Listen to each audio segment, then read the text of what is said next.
नमस्कार, मैं श्यामगिरी। आप देख रहे हैं टीएफडी इंडिया न्यूज 24। टीएफडी इंडिया न्यूज 24 में आप सभी दर्शकों का स्वागत है।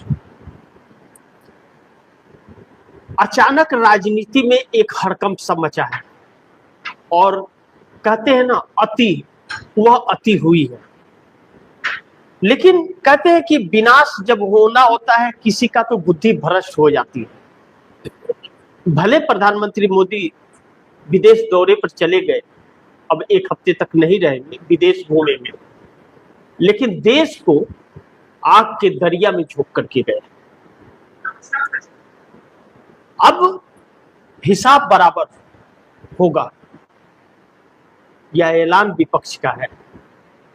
अब जैसे लग रहा है ममता बनर्जी के साथ जिस तरह से यह सरकार कर रही है और रात के 3 बजे दरवाजा तोड़ती है सीआईडी जाकर के।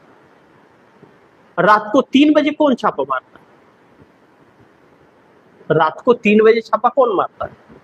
ऐसी क्या आतंकवादी है क्या ममता बनर्जी या अभिषेक बनर्जी, जो रात को 3 बजे छापा मारने की जरूरत पड़ी?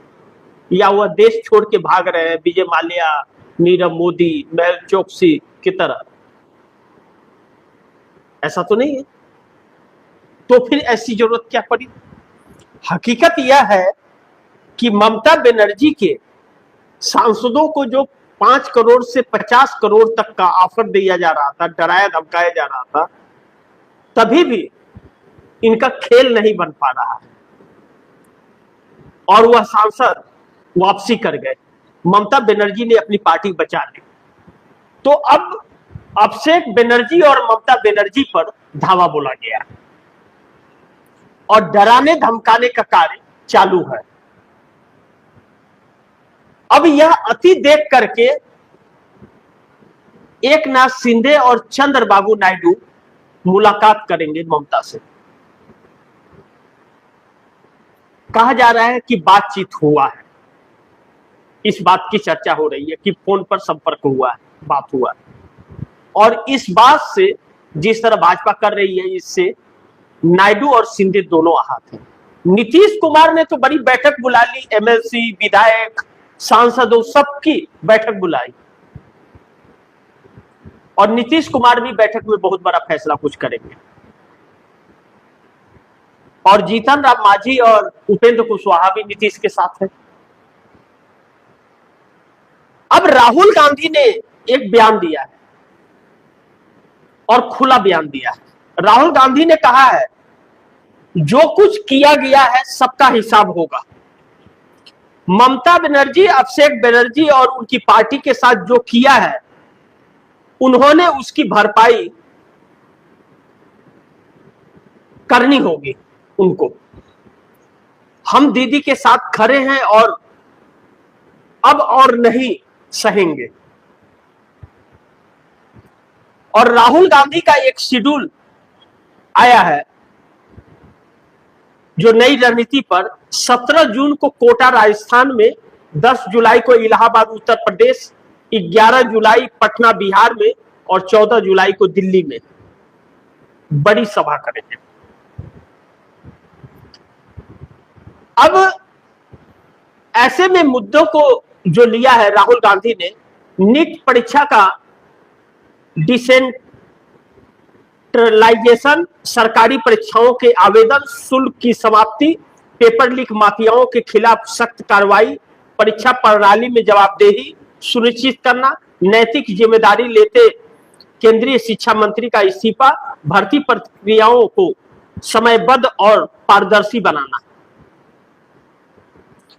यानी कि जिस तरह से आम लोग, टीचर्स, कभी अपने छात्रों को लेकर के आ रहे हैं सड़क पर, बेरोजगार रोजगार को लेकर के आ रहे हैं, छात्र पेपर लीक को लेकर के आ रहे हैं, किसान अपनी समस्याओं को लेकर के आ रहे हैं, इन सारी मुद्दों पर अब इस सरकार के खिलाफ। लेकिन उससे भी बड़ा मुद्दा चुनाव आयोग की डकैती और नरेंद्र मोदी की तानाशाही।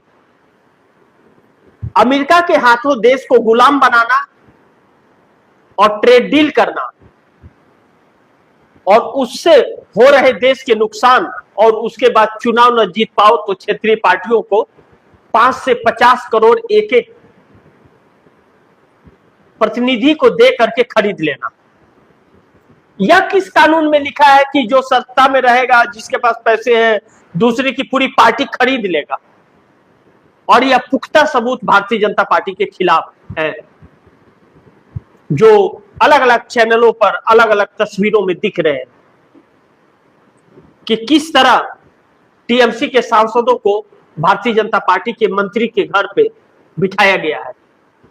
अब तो डराया धमकाया और घर को बुलडोजर से गिराया भी जा रहा है, और इनके साथ भी यही होगा आने वाले दिनों में। परंपरा इन्होंने शुरू की है तो परंपरा इनके घर गिरा के ही खत्म होगा। अखिलेश यादव ने योगी आदित्यनाथ को कहा था, जिस बुलडोजर से कहर ढा रहे हो वही बुलडोजर एक दिन गोरखपुर वापस घूम करके जाएगा। तो आप जैसा बोल रहे हो जो खेती, फसल वही काटनी पड़ेगी। ऐसे में जो परिस्थितियां बन रही है, एनडीए गठबंधन के अंदर भी बहुत बड़ा घमासान मचा हुआ है। हड़कंप सी परिस्थिति है, कब कौन टूट जाएगा कोई जानता नहीं है। अब तब वाली परिस्थिति चल रही है। इन परिस्थितियों के अंदर नीतीश कुमार ने बैठक बुलाई है, और सभी की बैठक बुलाई है, चाहे वह एमएलसी हो, चाहे वह विधायक हो, चाहे सांसद हो। और ललन सिंह और संजय झा को बड़ी जिम्मेदारी भी सौंपी गई है।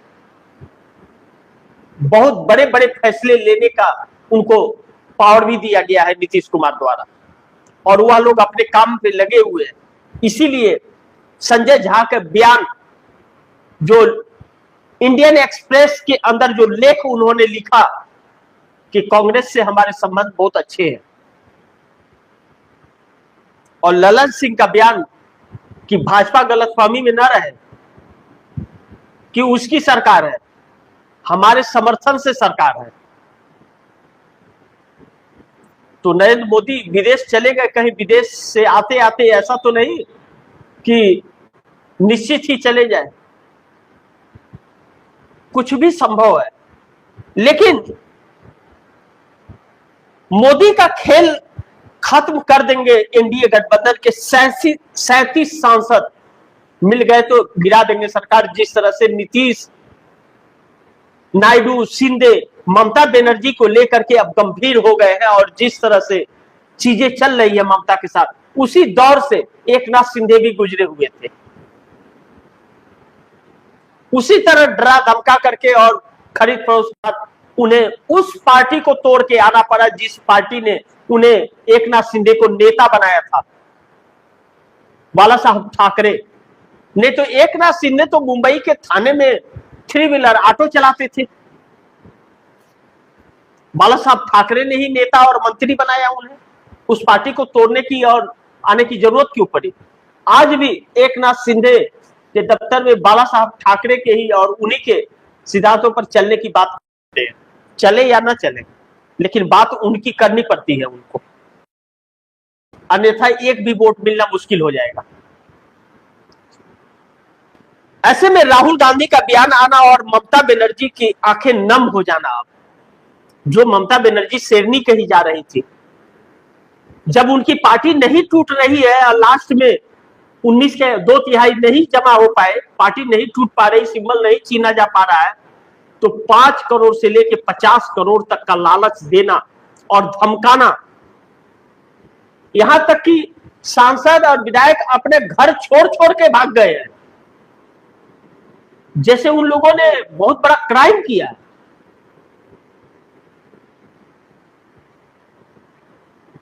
यह जो गुंडागर्दी चल रही है मोदी की, उस पर अब लगाम जल्द लगेगा।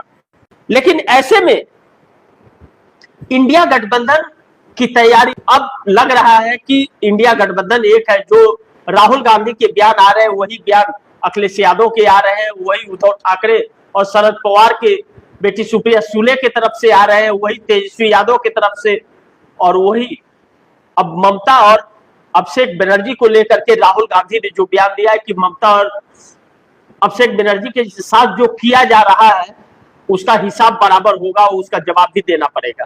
अगर उन्होंने गुनाह किया है तो सीधा जेल में डालो। आप क्यों नहीं जेल में डाल रहे हो? गिरफ्तार करो ना।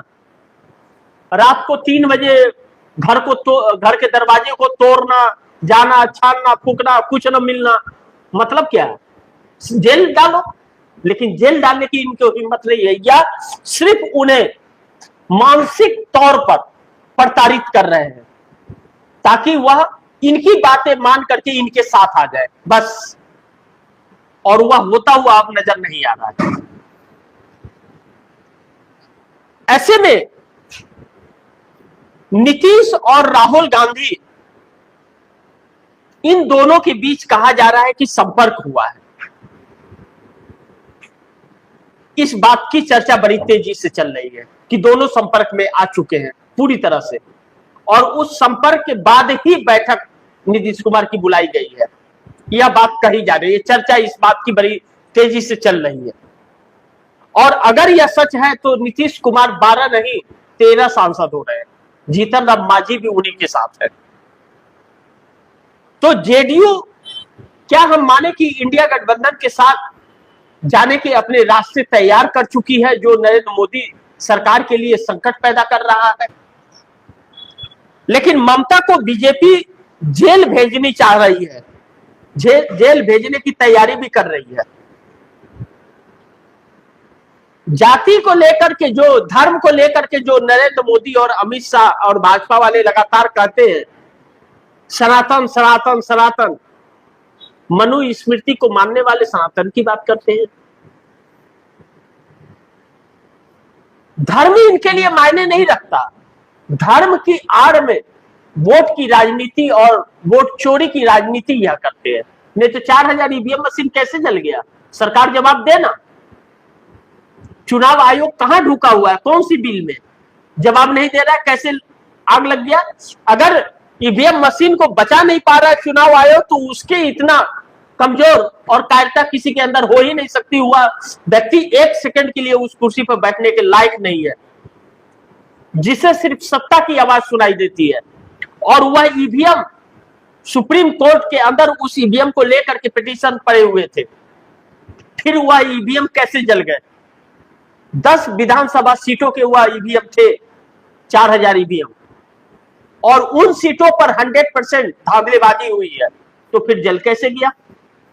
कभी डाटा डिलीट हो जाता है, कभी ईवीएम जल जाता है। यह जो चीजें हैं यह बहुत दर्दनाक और भयावह परिस्थिति में ला करके खड़ी कर रही है। लेकिन अब ऐसे में चंद्रबाबू नायडू